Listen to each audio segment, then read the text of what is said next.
السلام عليكم ورحمة الله وبركاته. بسم الله الحمد لله والصلاة والسلام على أشرف المخلوقين وعلى آله وصحبه أجمعين أما بعد.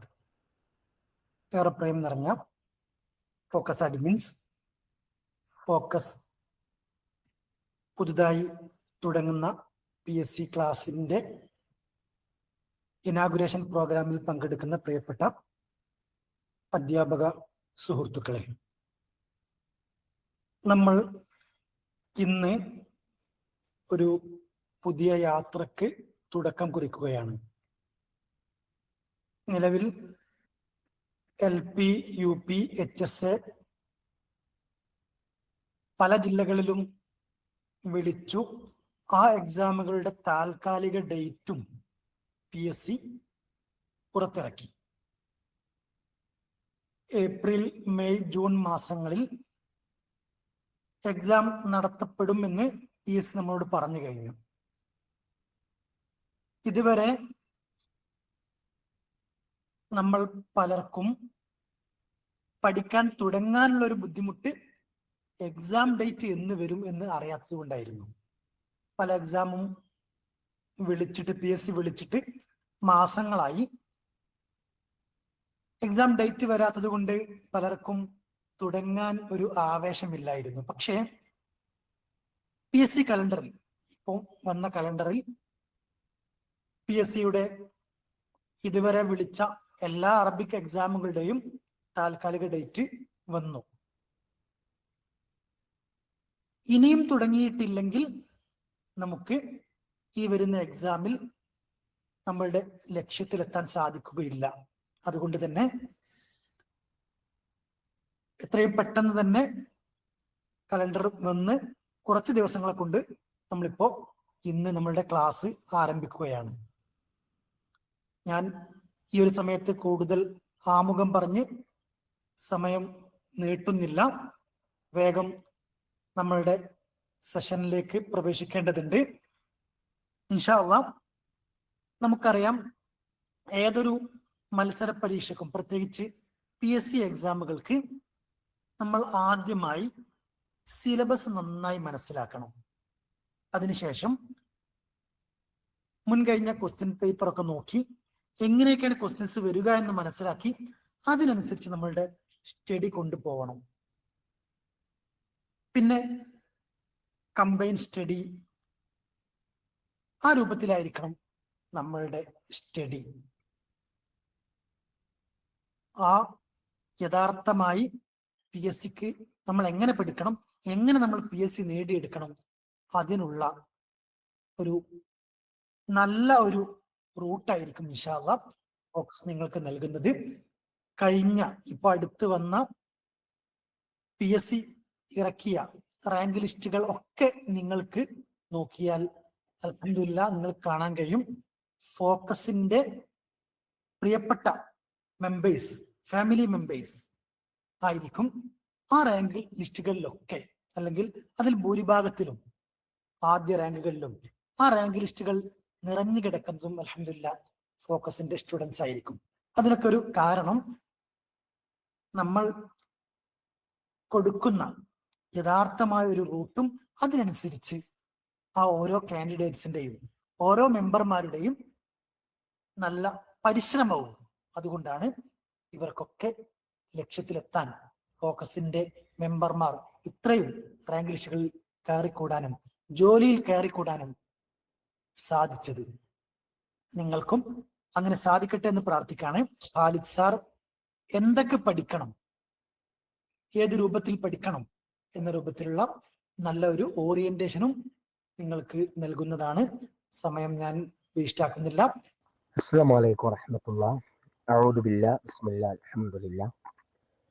ഏറെ ആദരണീയരായ ഫോക്കസ് കുടുംബാംഗങ്ങളെ, ഇന്നത്തെ ഈ പ്രോഗ്രാമിൽ നിങ്ങളെ ലീഡ് ചെയ്തുകൊണ്ടിരിക്കുന്ന അതിൻ്റെ കോർഡിനേറ്റേഴ്സ് ആയിട്ടുള്ള നസറുദ്ദീൻ സാർ, ഖാലിദ് സാർ അടക്കമുള്ള അഡ്മിൻ അംഗങ്ങളെ,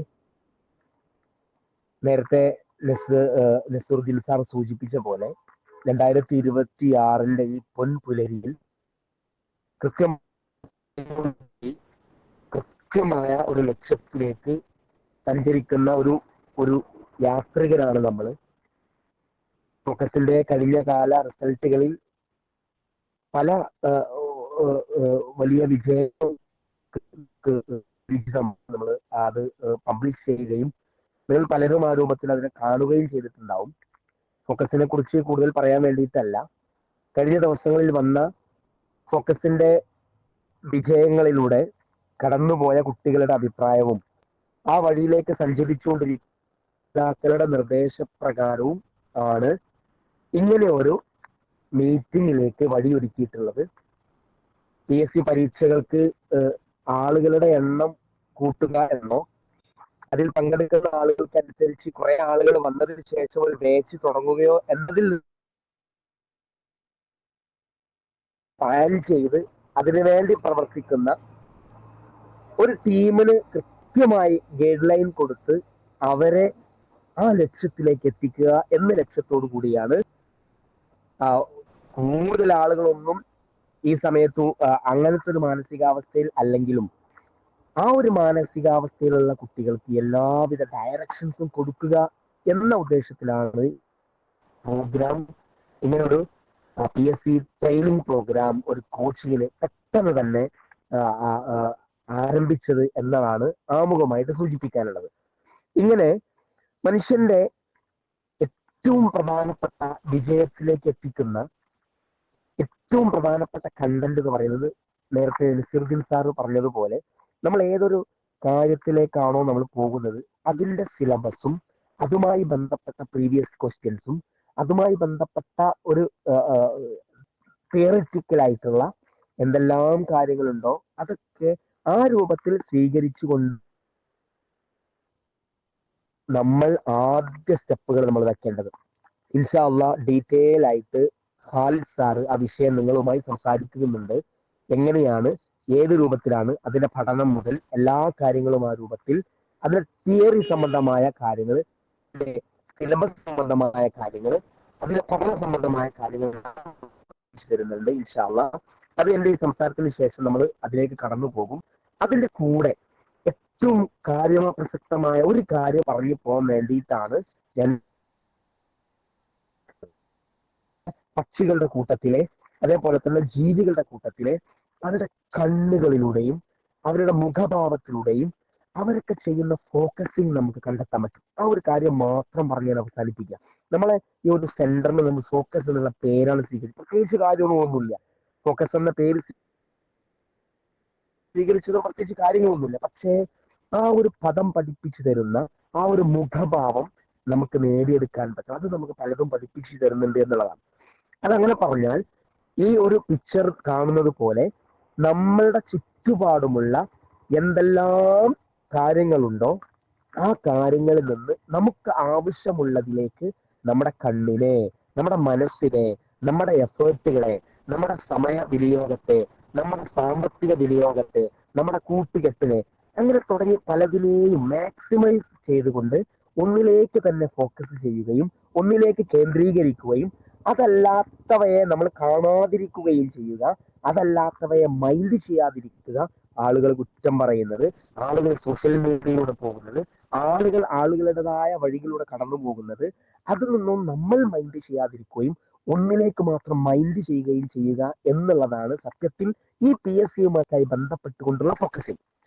അപ്പൊ അതുകൊണ്ട് കാട്ടിലെ രാജാവിന്റെ ശക്തിയേക്കാൾ ശക്തിയുള്ളവർ അവിടെ ഉണ്ടായിട്ടും ആ ലയണിന്റെ ഫോക്കസിങ്, അതിന്റെ ഒരു ലക്ഷ്യം മാത്രം കാണുന്ന ഫോക്കസിങ്ങും, പക്ഷികളുടെ കൂട്ടത്തിലെ നല്ല കഴിവിട്ട അല്ലെങ്കിൽ അങ്ങനത്തെ കഴിവുള്ള ആയുസ്സുള്ള പല ജീവജാലങ്ങളൊക്കെ ഉണ്ടായിട്ടും അവയെപ്പോഴും നല്ല വിഷം ചീറ്റുന്ന പാമ്പിനെ, നല്ല വിഷവുമായി നിൽക്കുന്ന എട്ടടി മൂർഖനെ അല്ലെങ്കിൽ അത്തരം ഒരു വിഷവുമായി നിൽക്കുന്ന ഒരു പാമ്പിനെ പോലും മലർത്തിയടിക്കുവാനുള്ള ഒരു ഫോക്കസിങ് ഉള്ള ഒരു ജീവിയായിട്ട്, ഒരാളായിട്ട്, അതിന്റെ നേതാവായിക്കൊണ്ട് ഈഗിൾ മാറുന്നത് അതിന്റെ മുഖഭാവമാണ്.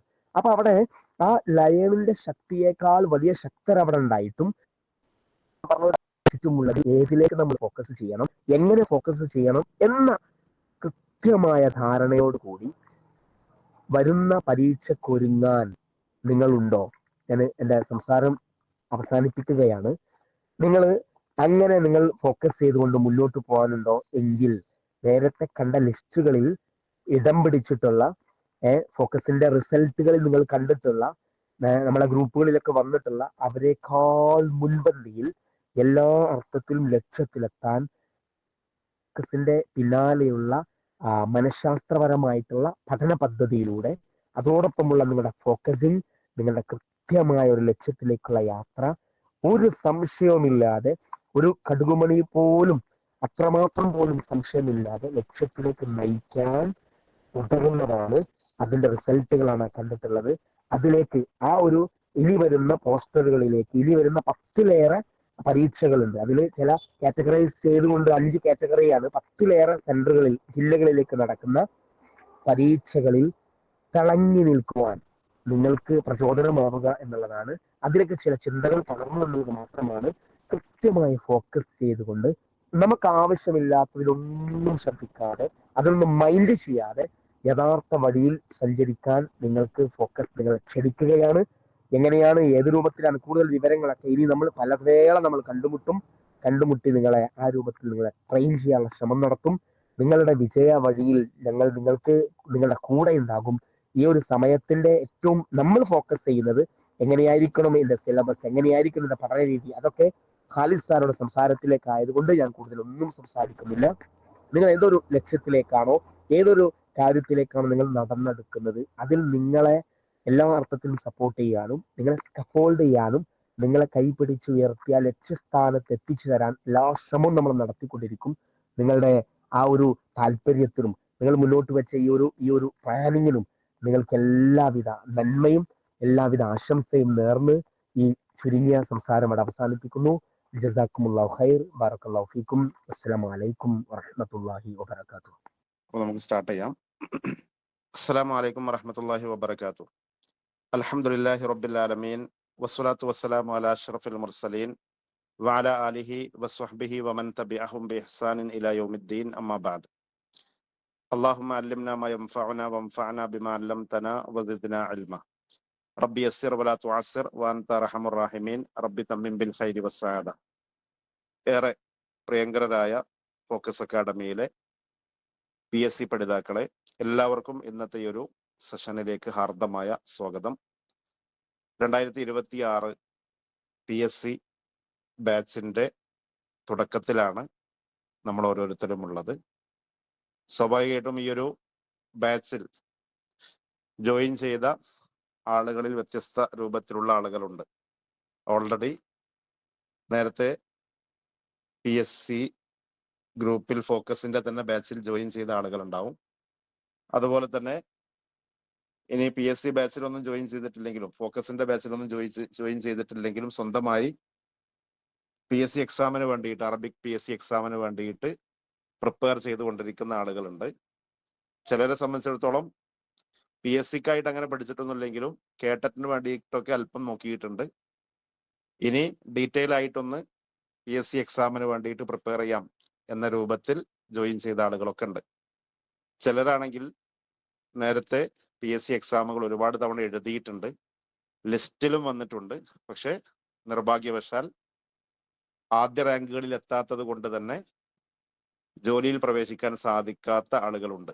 ആ ഇടയിലാണ് അൽഹംദുലില്ലാ ഫോക്കസ് അക്കാദമിയുടെ റിസൾട്ടുകൾ കണ്ടുകൊണ്ട് ഒരുപക്ഷെ ഈ ഒരു കോഴ്സിലേക്ക് ജോയിൻ ചെയ്ത ആളുകൾ ഉണ്ടാവും. ഈ അടുത്തിടെ വന്ന ഒരുപാട് റിസൾട്ടുകൾ എല്ലാവരോടും ആമുഖമായി തന്നെ അത് വെച്ചുകൊണ്ടാണ് എനിക്ക് സംസാരിക്കാനുള്ളത്. നമ്മളിപ്പോ ഒരു കോഴ്സിന്റെ തുടക്കത്തിലാണ്. അപ്പോ കോഴ്സിൽ ജോയിൻ ചെയ്താൽ എന്തായിരുന്നാലും എനിക്ക് ലിസ്റ്റിൽ ഉൾപ്പെടാമെന്ന് ആരെങ്കിലും തെറ്റിദ്ധരിച്ചിട്ടുണ്ടെങ്കിൽ അവരോട് പറയാനുള്ളത്, കോഴ്സിൽ ജോയിൻ ചെയ്തത് കൊണ്ടായില്ല. നേരത്തെ സുലൈമാൻ സാറും നസറുദ്ദീൻ സാറും ഒക്കെ സൂചിപ്പിച്ചതുപോലെ കൃത്യമായി ഷെഡ്യൂൾ പ്രകാരമുള്ള ക്ലാസ്സുകളും നോട്ട്സ് അതേപോലെ തന്നെ മോഡൽ ടെസ്റ്റുകളൊക്കെ നമ്മൾ പ്രൊവൈഡ് ചെയ്യും. അത് കൃത്യമായി ഫോളോ ചെയ്യുന്നു എന്ന് ഉറപ്പുവരുത്തേണ്ടത് പഠിതാക്കളായ നമ്മൾ ഓരോരുത്തരുമാണ്. നിങ്ങൾ ഫോളോ ചെയ്തിട്ടുണ്ടോ തീർച്ചയായും ലക്ഷ്യത്തിലെത്താൻ സാധിക്കുമെന്നാണ് എല്ലാവരോടും ഓർമ്മപ്പെടുത്താനുള്ളത്. ഇപ്പോ ആദ്യഘട്ടത്തിലൊക്കെ വെച്ചാൽ ഒരു 5 അല്ലെങ്കിൽ ഒരു 3-4 വർഷങ്ങൾക്ക് മുമ്പൊക്കെ മൊത്തത്തിൽ നമ്മെപ്പോലെ അറബിക് PSC എക്സാമുകൾക്ക് പ്രിപ്പയർ ചെയ്യുന്ന ആളുകളുടെ ഒരു മനോഗതി ഈ രൂപത്തിലായിരുന്നു. എന്നുവെച്ചാൽ എങ്ങനെയെങ്കിലും PSC റാങ്ക് ലിസ്റ്റിൽ വന്നാൽ മതി എന്നായിരുന്നു ആഗ്രഹം ഉണ്ടായിരുന്നത്. പക്ഷെ ഇന്ന് അവിടുന്ന് മാറി. കാരണം ഈ ശബ്ദം ശ്രവിക്കുന്ന ആളുകളിൽ തന്നെ ഒരു പക്ഷെ പല ലിസ്റ്റിലും നേരത്തെ ഉൾപ്പെട്ട ആളുകളായിരിക്കും. അപ്പൊ ലിസ്റ്റിൽ വന്നത് കൊണ്ടായില്ല, മറിച്ച് നമ്മൾ കഴിഞ്ഞ ബാച്ചുകളിലൊക്കെ നിരന്തരം ഉണർത്താറുള്ള ഒരു കാര്യമാണ് PSC ലിസ്റ്റിൽ ഉൾപ്പെടുന്നതിനേക്കാൾ നമ്മൾ ശ്രദ്ധിക്കേണ്ടത് ആ ലിസ്റ്റിൽ ആദ്യ റാങ്കുകളിൽ എത്തുക എന്നുള്ളതാണ്. കഴിവതും 1 മുതൽ 10 വരെയുള്ള റാങ്കുകളിൽ നമ്മൾ ഉൾപ്പെട്ടിട്ടുണ്ടോ എങ്കിൽ മാത്രമേ നമ്മൾ ജോലിയിൽ പ്രവേശിച്ചു എന്ന് കുറച്ചെങ്കിലും നമുക്ക് ഉറപ്പിക്കാൻ പറ്റുള്ളൂ. അപ്പൊ അതുകൊണ്ട് തന്നെ അതാണ് എല്ലാവരോടും ആവർത്തിക്കാനുള്ളത്. അൽഹംദുലില്ലാഹ് ഒരുപാട് ആളുകൾക്ക് PSC വഴി ജോലി നേടാൻ ഫോക്കസ് അക്കാദമി സഹായകമായിട്ടുണ്ട് എന്നുള്ളത് ഒരു വസ്തുതയാണ്. ഇതിപ്പോ HSST എക്സാമിനേഷന്റെ കുറച്ച് മുമ്പ് വന്ന പിന്നെ റിസൾട്ട് ആയിരുന്നു, നിങ്ങളൊക്കെ കണ്ട റിസൾട്ടാണ്. ഇവിടെ നിന്ന് ഇങ്ങനെ തുടങ്ങിയിട്ട് ഇപ്പോ ഫസ്റ്റ് റാങ്ക്, അതേപോലെ തന്നെ സെക്കൻഡ് റാങ്ക്, തേർഡ് റാങ്ക്, പിന്നെ അതിൽ 5th റാങ്ക്, അതുപോലെ 6th റാങ്ക്, അതുപോലെ അതിന് താഴെയും കുറച്ച് റാങ്കുകളൊക്കെ അൽഹംദുലില്ലാഹ് ഫോക്കസ് അക്കാദമിയുടെ സ്റ്റുഡൻസ് ആണ്. HSSTയുടേത് ഞാൻ കാണിച്ചെന്ന് മാത്രം. ഇതുപോലെ നിങ്ങൾ ഓരോന്നും കണ്ടിട്ടുണ്ടാവും. ഇതിന് ശേഷം വന്ന മിക്കവാറും എല്ലാ ജില്ലകളിലും ആദ്യ റാങ്കുകൾ കരസ്ഥമാക്കിയിട്ടുള്ളത് അൽഹംദുലില്ലാഹ് ഫോക്കസ് ഫാമിലി അംഗങ്ങളാണ്. അവിടെയും നമുക്ക് പറയാനുള്ളത്, ഇപ്പൊ ഈ ഒരു ലാസ്റ്റ് വീക്കിൽ വന്ന ഏകദേശം ഒരു 2-3ഓളം പിന്നെ റിസൾട്ടുകളും നിങ്ങൾ കണ്ടതാണ്.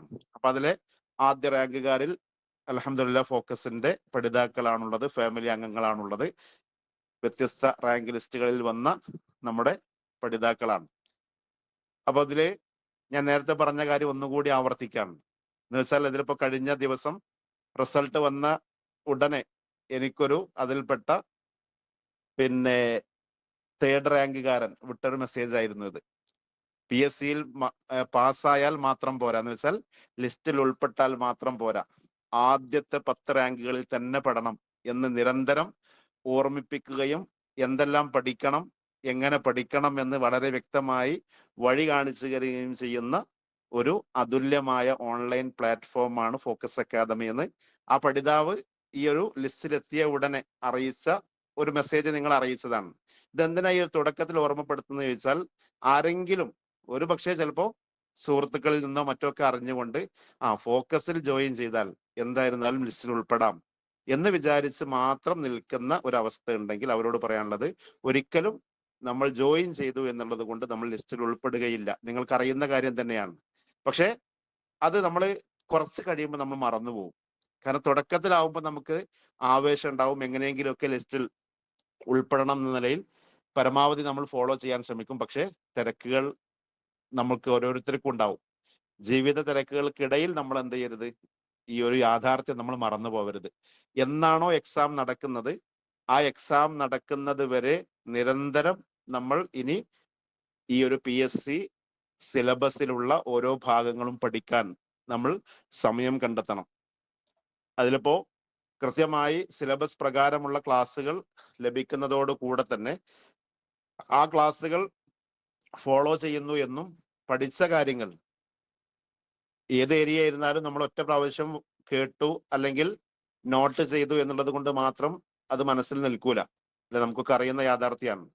ചിലത് നമുക്ക് കൂടുതൽ തവണ അല്പം കേൾക്കേണ്ടി വരും, അതല്ലെങ്കിൽ കൂടുതൽ തവണ നമ്മൾ വായിക്കേണ്ടി വരും, റിവിഷൻ നടത്തേണ്ടി വരും. അപ്പൊ അതൊക്കെ നമ്മൾ ഓരോരുത്തരും ശ്രദ്ധിക്കണം. എങ്കിൽ മാത്രമേ നമുക്ക് ഓരോരുത്തർക്കും ഈ പറഞ്ഞ പോലെ ആദ്യ റാങ്കുകളിൽ എത്താൻ സാധിക്കുകയുള്ളൂ. ആദ്യ റാങ്കിൽ എത്തിയത് കൊണ്ട് മാത്രമേ കാര്യമുള്ളൂ. അപ്പൊ ചിലരെങ്കിലും നെഗറ്റീവായി വിചാരിക്കും. എന്ന് വെച്ചാൽ ഓരോ ജില്ലകളിലും ഇതേപോലെ അപ്ലൈ ചെയ്ത ഒരുപാട് ആളുകൾ ഉണ്ടല്ലോ. അപ്പോ ഈ ആദ്യ ഒരു കുറഞ്ഞ റാങ്കുകളിൽ എങ്ങനെ ഇപ്പൊ എല്ലാവർക്കും എത്താൻ സാധിക്കുക എന്ന് വിചാരിക്കും. അങ്ങനെയൊന്നും നമ്മൾ വിചാരിക്കേണ്ടതില്ല. നമുക്ക് വേണ്ടത് ഒരു റാങ്കാണ്. അത് 1ാം റാങ്ക് ആണെങ്കിൽ അത് ഞാൻ നേടിയിരിക്കും എന്ന ആ ഒരു ശുഭപ്രതീക്ഷയിൽ തന്നെ മുന്നേറുകയാണെങ്കിൽ ഇൻഷാ അല്ലാഹ് നമുക്ക് ഓരോരുത്തർക്കും ജോലിയിൽ പ്രവേശിക്കാൻ സാധിക്കും. ഇത് ഞാൻ വെറുതെ പറയുന്നതല്ല. ഇതേ ആശങ്കകൾ മുമ്പ് നമ്മോട് പങ്കുവച്ച ആളുകൾ, അവരൊക്കെ അൽഹംദുലില്ലാ ഇന്ന് ജോലിയിൽ പ്രവേശിച്ചു. എങ്ങനെയാണ് സാറേ, ഇതൊന്നും പഠിച്ചിട്ട് നിൽക്കുന്നില്ല? അതേപോലെ തന്നെ ഒരുപാട് ആളുകൾ അപ്ലൈ ചെയ്തിട്ടുണ്ടല്ലോ. പിന്നെയാണെങ്കിൽ എനിക്ക് ഒരുപാട് കാലം ടച്ച് ഇല്ലായിരുന്നു. അവിടുന്ന് ഇപ്പൊ ഇനി ഞാൻ പഠിച്ചിട്ട് ഈ രൂപത്തിൽ ഇപ്പോ നല്ല രൂപത്തിൽ പ്രിപ്പയർ ചെയ്തുകൊണ്ടിരിക്കുന്ന ആളുകളോട് കൂടെ എത്തുമോ എന്നൊക്കെ ആശങ്കകൾ അറിയിച്ച പലരും അൽഹംദുലില്ലാ പഠിച്ച് അവരിന്ന് ജോലിയിൽ പ്രവേശിച്ചു. നന്നായി കഷ്ടപ്പെട്ട് പഠിച്ച ആളുകൾ തന്നെയാണ്. അപ്പോ നമ്മൾ ഇന്ന് കഷ്ടപ്പെട്ടിട്ടുണ്ടെങ്കിൽ ഇൻഷാ അല്ലാഹ് അതിന്റെ റിസൾട്ട് നാളെ നമുക്ക് നുകരാൻ സാധിക്കും എന്നുള്ള ആ ഒരു തിരിച്ചറിവ് ഓരോരുത്തർക്കും ഉണ്ടാവണമെന്ന് ഓർമ്മപ്പെടുത്തുകയാണ്. കൂടുതൽ നീട്ടിപ്പരത്തി പറയുന്നില്ല. നമുക്കറിയാം, നമുക്ക് പഠിക്കാനുള്ള സിലബസ് അതിപ്പോ LP, UP, HS ഈ 3 തസ്തികയിലേക്ക് നമ്മൾ എക്സാമിന് പ്രിപ്പയർ ചെയ്യുമ്പോഴും നമുക്ക് പഠിക്കാനുള്ള ഭാഗങ്ങൾ മൊത്തത്തിലൊന്ന് ചുരുക്കിയിട്ട് ഇവിടെ കൊടുത്തതാണ്. സിലബസ് മൊത്തമായി ഞാൻ കാണിക്കുന്നില്ല. അപ്പൊ അതില് താരീഖുൽ അദബുൽ അറബി, അതുപോലെ തന്നെ ഇൽമുൻ നഹവ്, ഇൽമുൽ ബലാഗ വൽ അറൂൽ, അൽ അദബുൽ അറബി അൽ ഹിന്ദി. എന്നുവെച്ചാല് താരീഖുൽ അദബുൽ അറബിയുടെ തന്നെ ഒരു ഭാഗമാണ്. പക്ഷേ നമ്മൾ ഇന്ത്യൻ അറബിക് ലിറ്ററേച്ചർ പ്രത്യേകമായിട്ട് നമ്മുടെ സിലബസിൽ കൊടുക്കാറുണ്ട്. അതിൽ തന്നെ കേരള ലിറ്ററേച്ചറും, അതുപോലെ തുറുഖുത്ത് തദ്രീസ് എന്ന് വെച്ചാൽ അറബിക് പെഡഗോജി, ടീച്ചിങ് മെത്തഡോളജിയുമായി ബന്ധപ്പെട്ട കുറച്ച് ഭാഗങ്ങൾ, പ്രത്യേകിച്ച് ഇപ്പൊ സമീപകാല ക്വസ്റ്റ്യൻ പേപ്പറുകളിൽ കൂടുതലായിട്ട് വരുന്നുണ്ട്. അതൊക്കെ നമ്മെ സംബന്ധിച്ചിടത്തോളം എല്ലാവർക്കും അറിയുന്നത് തന്നെയാണ്. കാരണം ഓൾറെഡി കേട്ടറ്റ് ക്വാളിഫൈഡ് ആയ ആളുകളാണ് നമ്മളൊക്കെ. 30 മാർക്കിന് അവിടെ ഈ ഒരു കേട്ടറ്റ് പഠിച്ച് നമ്മെ സംബന്ധിച്ചിടത്തോളം ഇനി ഒന്നുകൂടെ അതൊക്കെ ഒന്ന് പൊടി തട്ടി എടുക്കുക എന്നുള്ളത് യാതൊരു പ്രയാസമുള്ള കാര്യമല്ല. ഡീറ്റെയിൽ ആയിട്ടുള്ള ക്ലാസ്സുകൾ ഇൻഷാ അല്ലാഹ് നിങ്ങൾക്ക് ലഭിക്കുന്നതുമായിരിക്കും. അപ്പോ നിങ്ങൾ കൂടെ ഉണ്ട് എന്നുള്ളത് ഉറപ്പുവരുത്തിയാൽ മാത്രം മതി എന്നാണ് എല്ലാവരോടും ഓർമ്മപ്പെടുത്താനുള്ളത്. പിന്നെ ട്രാൻസ്ലേഷൻ, അതും ഇപ്പൊ സമീപകാല എക്സാമുകളിൽ കൂടുതലായിട്ട് ചോദ്യം വരുന്നതാണ്. അപ്പൊ അതിലും അപ്ഡേറ്റഡ് ആയിട്ടുള്ള ക്ലാസ്സുകൾ തന്നെ ഇൻഷാ അല്ലാഹ് നിങ്ങൾക്ക് ലഭിക്കുന്നതായിരിക്കും. അതുപോലെ തന്നെ മാലൂമാത്ത് ആമ്മ എന്ന് വെച്ചാൽ ജനറൽ നോളജ് ആണ്. അറബിക്കിലെ ജനറൽ നോളജ് എന്ന് പറയുമ്പോൾ അറബ് രാജ്യങ്ങളുമായി ബന്ധപ്പെട്ടൊക്കെയുള്ള അടിസ്ഥാനപരമായ കുറച്ച് ഭാഗങ്ങളാണ് നമുക്ക് അവിടെ നോക്കാനുള്ളത്. അപ്പൊ ഇത്രയും ഭാഗങ്ങളാണ് നമുക്ക് ഏകദേശം ഈ ഒരു ഭാഗത്ത് പഠിക്കാനുള്ളത്. അതുപോലെ തന്നെ 20 മാർക്കിന് GK-യും നമുക്ക് വരുന്നുണ്ട്. അത് പിന്നെ എല്ലാവർക്കും അറിയാം. ഇതിൽ അറബിക്കിൽ വരുന്ന ഭാഗം മാത്രമാണ് ഇവിടെ ഞാനിപ്പോ ഈ കാണിച്ചിട്ടുള്ളത്. GK-യുടേത് ഇൻഷാ അല്ലാഹ് നമുക്ക് വേറെ തന്നെ ഓരോന്നും ഡീറ്റെയിൽ ആയിട്ട് ക്ലാസ്സുകൾ വരുന്നതായിരിക്കും. അപ്പൊ ആ സമയത്ത് അതിൽ ഏതൊക്കെയാണ് പഠിക്കാനുള്ളത് എന്നുള്ളത് ഇൻട്രൊഡക്ഷൻ ആയിട്ട് തന്നെ നമുക്ക് അതിൽ നൽകുന്നതായിരിക്കും. പിന്നെ ഇതില് ഇന്ന് ഞാൻ ഉദ്ദേശിച്ചിട്ടുള്ളത് സാധാരണ ഏകദേശം എല്ലാവർക്കും അറിയുന്നതും അതോടൊപ്പം ചിലരെങ്കിലും ഇപ്പോ തെറ്റിദ്ധരിച്ചതുമായ ഒരു ഭാഗമാണ് താരീഖുൽ അദബുൽ അറബി എന്ന് പറയുന്ന ഭാഗം. എന്ന് വെച്ചാൽ നമുക്ക് കുറച്ച് കൂടുതലായിട്ട് പഠിക്കാനുള്ള ഒരു ഏരിയയാണത്, താരീഖുൽ അദബുൽ അറബി. അതിൽ നമുക്ക് ഇത്രയും ഏരിയകൾ നമ്മൾ ഏകദേശം നോക്കേണ്ട ഭാഗങ്ങളാണ്. വെച്ചാൽ സാധാരണ ചോദ്യങ്ങൾ വരുന്ന ഭാഗമാണ്. അൽ അദബുൽ അറബി ഫിൽ അസ്റിൽ ജാഹിലി, ജാഹിലി കാലഘട്ടത്തിലെ അറബിക് ലിറ്ററേച്ചർ, തൊട്ടടുത്ത് ഇസ്ലാമിക കാലഘട്ടം, അതുപോലെ തന്നെ ഉമവി കാലഘട്ടം. അതിൽ ഇസ്ലാമിക കാലഘട്ടവും ഉമവി കാലഘട്ടവും കൂടി ഒറ്റ കാലഘട്ടമായി എണ്ണാറുമുണ്ട്. ഏതായിരുന്നാലും ആ 2 കാലഘട്ടം. പിന്നെ അടുത്തത് അറബി സാഹിത്യത്തെ സംബന്ധിച്ചിടത്തോളം സുവർണ കാലഘട്ടം എന്ന പേരിൽ അറിയപ്പെട്ടിട്ടുള്ള അസറുൽ അബ്ബാസിയാണ്, അസറുൽ ദഹബി എന്ന പേരിൽ അറിയപ്പെട്ടിട്ടുള്ള കാലഘട്ടമാണ്. അപ്പൊ ആ പേര് അന്വർത്ഥമാക്കുന്ന രൂപത്തിൽ തന്നെ നമുക്ക് കുറച്ച് കൂടുതലായിട്ട് നോക്കാനുള്ള ഭാഗം എന്ന് പറയുന്നതും ഈ ഒരു അബ്ബാസി കാലഘട്ടത്തിലാണ്. പിന്നെ അതേപോലെ ഈ അസറുൽ അബ്ബാസിയുടെ സമാന്തരമായിട്ട് തന്നെ സ്പെയിനിലെ അറബിക് ലിറ്ററേച്ചറുമായി ബന്ധപ്പെട്ട് കുറച്ച് ഭാഗങ്ങൾ നമുക്ക് നോക്കാനുണ്ട്.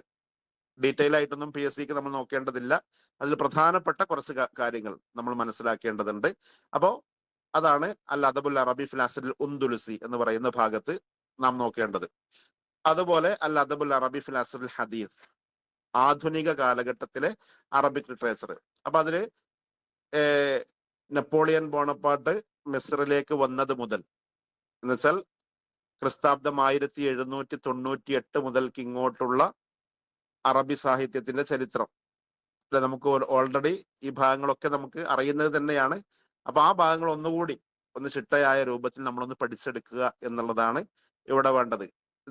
ഇതിന് സമാന്തരമായി തന്നെ ഈ ഒരു കാലഘട്ടത്തിൽ തന്നെ വരുന്നതാണ് അദബുൽ മഹ്ജർ, മൈഗ്രന്റ് ലിറ്ററേച്ചർ എന്ന് പറയുന്നത്. ഇപ്പൊ നമ്മൾ ജുബ്രാൻ, ഖലീൽ ജുബ്രാൻ, ഈലിയ അബൂമാദി, മീഖായിൽ നുഐമ തുടങ്ങിയ സാഹിത്യകാരന്മാരെ കുറിച്ച് നമ്മൾ പഠിച്ചിട്ടുണ്ട്. അപ്പോ അവരെ കുറിച്ച് കൂടി ഈ ഒരു ഭാഗത്ത് നമുക്ക് നോക്കാനുണ്ട്. പിന്നെ ഞാൻ നേരത്തെ പറഞ്ഞ പോലെ നമ്മൾ ഇന്ത്യയിലാണ്. അപ്പൊ അതുകൊണ്ട് തന്നെ ഇന്ത്യൻ അറബിക് ലിറ്ററേച്ചറുമായി ബന്ധപ്പെട്ട ഭാഗം, ഈ ലിറ്ററേച്ചറിന്റെ ഭാഗത്ത് മൊത്തം ഏരിയയിൽ നിന്ന് പലപ്പോഴും ചോദ്യം വരുന്ന അതേ രൂപത്തിൽ തന്നെ ചിലപ്പോ ഈ ഒരു ഇന്ത്യൻ അറബിക് ലിറ്ററേച്ചറുമായി ബന്ധപ്പെട്ട ഭാഗത്ത് നിന്ന് ചോദ്യങ്ങൾ വരാറുണ്ട്. ചില ക്വസ്റ്റ്യൻ പേപ്പറുകളിൽ കൂടുതൽ പ്രാധാന്യം ഈ ഒരു ഏരിയക്കുള്ളതായിട്ട് കാണാൻ സാധിക്കും. അപ്പോൾ ഇതിൽ ഏത് ഏരിയ ആണെങ്കിലും ഫോക്കസിനെ സംബന്ധിച്ചിടത്തോളം നമ്മൾ ഏകദേശം വരാൻ സാധ്യതയുള്ള ഭാഗങ്ങളൊക്കെ നമ്മൾ ഡിസ്കസ് ചെയ്യാറുണ്ട്. ചിലരൊക്കെ പരാതിയായിട്ടും ചിലപ്പോൾ പറയാറുണ്ട്, എന്ന് വെച്ചാൽ ഫോക്കസിൽ കുറച്ച് കൂടുതലായിട്ട് എന്ത് ചെയ്യുന്നുണ്ട്, പഠിപ്പിക്കുന്നുണ്ട്. അപ്പൊ അതുകൊണ്ട് തന്നെ അത്രയൊന്നും പഠിക്കേണ്ടതില്ല എന്ന് ചിലപ്പോൾ ചിലർ പറയാറുണ്ട്. പക്ഷേ നമുക്ക് അറിയുന്ന ഒരു യാഥാർത്ഥ്യമുണ്ട്. എന്ന് വെച്ചാൽ ഓരോ എക്സാമിനേഷനിലും ഇപ്പൊ ചില ഭാഗത്ത് നിന്നാണ് ഒരു 2-3 ക്വസ്റ്റ്യൻ ഡീപ്പായ രൂപത്തിൽ ചോദിച്ചിട്ടുണ്ടാവും. ഞാൻ ചില ചോദ്യങ്ങൾ ഇൻഷാ അല്ലാഹ് അവിടെ കാണിക്കുന്നുണ്ട്.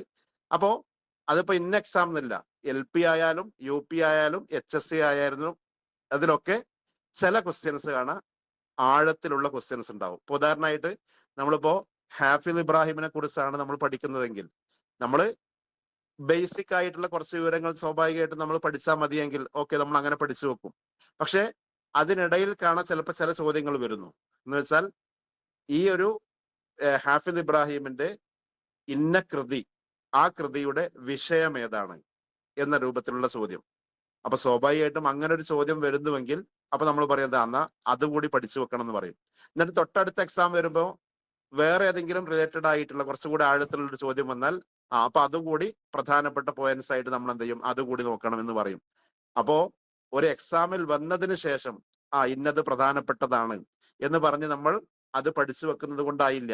മറിച്ച് LP UP പോലുള്ള എക്സാമുകളിൽ ചിലപ്പോ ക്വസ്റ്റ്യൻസ് സിമ്പിൾ ആയ ക്വസ്റ്റ്യൻസ് ആണെങ്കിൽ നമുക്കറിയാം അതിൽ ഈ പറയപ്പെടുന്ന 1, 2, 3 ക്വസ്റ്റ്യൻ അതായിരിക്കും നമ്മുടെ റാങ്ക് നിർണ്ണയിക്കുന്ന പ്രധാനപ്പെട്ട ഘടകം എന്ന് പറയുന്നത്. എന്ന് വെച്ചാൽ ആദ്യ റാങ്കുകളിൽ എത്തുക എന്ന് പറയുന്ന നമ്മുടെ സ്വപ്നം പൂവണിയണമെങ്കിൽ ഏകദേശം വരാൻ സാധ്യതയുള്ള പോയിന്റ്സ് ഒക്കെ നമ്മൾ എന്ത് ചെയ്യണം, പഠിച്ചു വെക്കണം.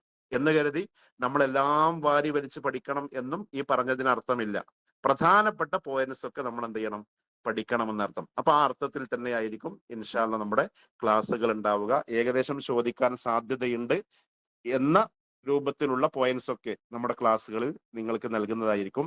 ആ ക്ലാസ്സുകൾ തന്നെ കഴിഞ്ഞ കാല കോമ്പറ്റേറ്റീവ് എക്സാമുകളിൽ വന്നിട്ടുള്ള ചോദ്യങ്ങളെയൊക്കെ അനാലിസിസ് ചെയ്തുകൊണ്ടാണ് മിക്കവാറും എല്ലാ ക്ലാസ്സുകളും നമ്മൾ എടുത്തിട്ടുള്ളത്. അപ്പോൾ ആ അർത്ഥത്തിൽ തന്നെയാണ് നിങ്ങൾക്ക് ക്ലാസ്സുകൾ ലഭിക്കുക.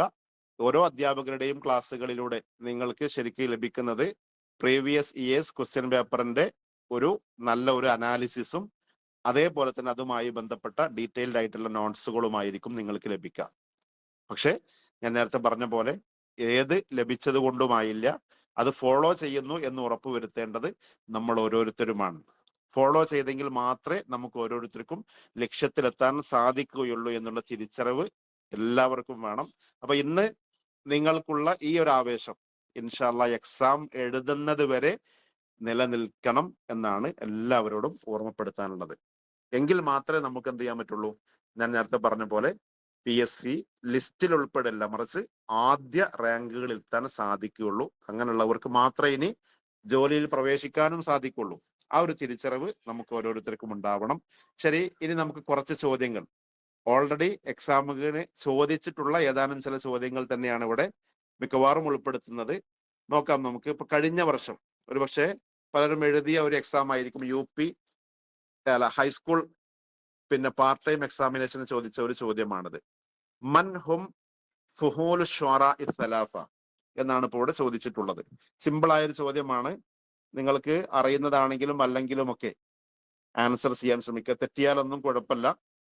നമ്മൾ ഏകദേശം ഇനി ഇൻഷാ അല്ലാഹ് ഓരോ ഏരിയയിലെയും ഡീറ്റെയിൽ ആയിട്ടുള്ള ക്ലാസ്സുകൾ നിങ്ങൾക്ക് ലഭിക്കുന്നതായിരിക്കും. പക്ഷെ അതിനു മുമ്പ് നമ്മുടെ ഓരോരുത്തരുടെയും അവസ്ഥ എന്ത് എന്ന് സ്വയം ഒന്ന് മനസ്സിലാക്കാൻ വേണ്ടി മാത്രമാണ്. അതോടൊപ്പം ഇതിന്റെ ഒരു തുടക്കം എന്ന നിലയിൽ ഏതാനും ചില ക്വസ്റ്റ്യൻസ് ഒന്ന് പരിചയപ്പെടാന്നുള്ളതാണ്. പല രൂപത്തിലുള്ള ആളുകൾ നമ്മുടെ കൂട്ടത്തിലുണ്ട്. ഓക്കെ, ഓപ്ഷൻ സി ആണ് എല്ലാവരും ആൻസർ ചെയ്തതുപോലെ. ഇമ്രുൽ ഖൈസ്, സുഹൈർ, അന്നാബിക, ഇതാണ് ആൻസർ ആയിട്ട് വരുന്നത്. അപ്പൊ ഇവിടെ ചോദിച്ചിട്ടുള്ളത് മൻ ഹും ഫുഹൂൽ ഷുഅറാ സലാസ എന്നാണ്. ആരാണ് 3 ഫുഹൂൽ എന്ന് വെച്ചാൽ ഏറ്റവും മികച്ച കവികൾ എന്നാണ് ഇവിടെ ചോദിച്ചിട്ടുള്ളത്. അപ്പോ അറബി സാഹിത്യ ചരിത്രത്തിൽ പ്രത്യേകിച്ച് പ്രീ ഇസ്ലാമിക് പീരീഡ് എന്ന പേരിൽ അറിയപ്പെട്ട ജാഹിലി കാലഘട്ടത്തിലെ ഏറ്റവും ഉന്നതരായ 3 കവികളെ കുറിച്ചാണ് ഇപ്പോൾ ഇവിടെ ചോദിച്ചിട്ടുള്ളത്. ഫുഹൂൽ ഷുഅറാ എന്ന് സാധാരണ പ്രയോഗിക്കാറുള്ളത് ഏറ്റവും മികച്ച കവികൾ എന്ന അർത്ഥത്തിലുള്ള ഒരു പ്രയോഗമാണ് അറബിയിൽ. അപ്പോ ജാഹിലി കാലഘട്ടത്തില് ഈ 3 പേരെ കുറിച്ചാണ് ഇങ്ങനെ പറയപ്പെടുന്നത്. ബാക്കി ഇപ്പൊ ആയിഷ ഒരു പ്രധാനപ്പെട്ട കവി തന്നെയാണ്. പക്ഷെ ഈ 3 ആളുകളെ കുറിച്ചും പറയുന്നിടത്തൊക്കെ പ്രത്യേകമായി പരാമർശിക്കുന്ന ഒരു കാര്യമാണ് ഇമ്രുൽ ഖൈസ്, സുഹൈർ, അന്നാബിക. ഇവർ 3ഉമാണ് ഫുഹൂൽ ഷുഅറാ സലാസ എന്ന പേരിൽ അറിയപ്പെടുന്നത്. അപ്പൊ അതാണ് ഇപ്പൊ ഇവിടെ പ്രത്യേകമായിട്ട് ചോദിച്ചിട്ടുള്ളത്. എല്ലാവരും ആൻസർ ചെയ്തത് കറക്റ്റ് ആണ്. ഇനി അതേ എക്സാമിൽ തന്നെ ചോദിച്ച മറ്റൊരു ചോദ്യം, ഇത് കഴിഞ്ഞത് ജാഹിലി കാലഘട്ടത്തിലെ ഒരു ചോദ്യമാണ്. ഇവിടെ ചോദിച്ചത് ഇസ്ലാമിക കാലഘട്ടത്തിൽ തന്നെ വരുന്ന തൊട്ടടുത്ത ഒരു കാലഘട്ടമായ ഉമവി കാലഘട്ടവുമായി ബന്ധപ്പെട്ട ഒരു ചോദ്യമാണ് ഇവിടെ ചോദിച്ചിട്ടുള്ളത്. അപ്പൊ ഇവിടെ നമുക്ക് അറിയുന്ന ഒരു ആൻസർ തന്നെ ആയിരിക്കും. എന്ന് വെച്ചാൽ ഒരു കവിതയാണ് ഇപ്പോൾ ഇവിടെ നൽകിയിട്ടുള്ളത്. എല്ലാവരും ആൻസർ ചെയ്യട്ടെ, തെറ്റിയാലൊന്നും കുഴപ്പമില്ല. ഓക്കെ, അപ്പൊ ഇവിടെ ഓപ്ഷൻ എ തന്നെയാണ് കറക്റ്റ് ആൻസർ. എന്ന് വെച്ചാൽ ആരാണ് ഈ ഹമ്മാം ഇബ്നു ഗാലിബ് അത്തമീമി എന്ന് പറയുന്നത്? അതെ, ഫറസ്ദഖാണ് അല്ലെ, ഫറസ്ദഖ്. അപ്പോ ഫറസ്ദഖ്, അഖ്ത്വല്, ജരീർ ഇവരെ 3 പേരെയും അറിയാത്ത ആരുമില്ല. പക്ഷെ അദ്ദേഹത്തിന്റെ യഥാർത്ഥ പേര് അറിയുന്ന ആളുകൾക്ക് മാത്രമേ സംശയമില്ലാതെ ഇവിടെ ആൻസർ ചെയ്യാൻ സാധിക്കുള്ളൂ. ഗിയാസ് ഇബ്നു ഖൗസ് അത്തഗലബി എന്ന് പറയുന്നത് അഖ്ത്വലാണ്. ഹമ്മാം ഇബ്നു ഗാലിബ് അത്തമീമി എന്ന് പറയുന്നത് ഫറസ്ദഖാണ്. ഓക്കെ, അപ്പോ ഫറസ്ദഖിനെ കുറിച്ചാണ് ഇപ്പോൾ ചോദിച്ചിട്ടുള്ളത്. ഫറസ്ദഖിന്റെ ഒരു വരി കവിതയാണ് ഇപ്പോൾ നൽകിയിട്ടുള്ളത്. അപ്പൊ നമുക്കിപ്പോ ഈ കാലഘട്ടത്തിലെ ഏറ്റവും പ്രധാനപ്പെട്ട 3 കവികളാണ് നമുക്ക് പഠിക്കാനുള്ളത് ഉമവി കാലഘട്ടത്തിൽ. ഫറസ്ദഖും അഖ്ത്വലും ജരീറുമാണ് ആ 3 പേര്. പിന്നെ അതിനോട് കൂടെ നമ്മൾ ഓർത്തു വെക്കേണ്ട പ്രധാനപ്പെട്ട ചില ആളുകൾ കൂടിയുണ്ട്. എന്ന് വെച്ചാൽ ഉമവി കാലഘട്ടത്തിൽ നമുക്കറിയാം ഗസലിൽ പ്രസിദ്ധരായ ചില കവികൾ വന്നിട്ടുണ്ട്. 2 തരം ഗസലുകൾ വരുന്നുണ്ട് ഉമവി കാലഘട്ടത്തിൽ. എന്ന് വെച്ചാൽ ഒന്ന് അൽ ഗസലുൽ ഉദ്രി എന്ന് പറയുന്ന ഒരു വിഭാഗവും മറ്റൊന്ന് അൽ ഗസലുൽ ഹലരി എന്ന് പറയുന്ന ഒരു വിഭാഗവും, അല്ലെങ്കിൽ അൽ ഗസലുൽ ഹലരി അതേപോലെ തന്നെ അൽ ഗസലുൽ ബദവി. ഈ ബദവി എന്ന് പറയുന്നത് തന്നെയാണ് അൽ ഗസലുൽ ഉദ്രി എന്ന പേരിൽ അറിയപ്പെടുന്നത്. അപ്പോ അങ്ങനെ 2 വിഭാഗം പിന്നെ ഗസലിന്റെ അഥവാ ഗസലിന്റെ പിന്നെ കവികളുണ്ട്.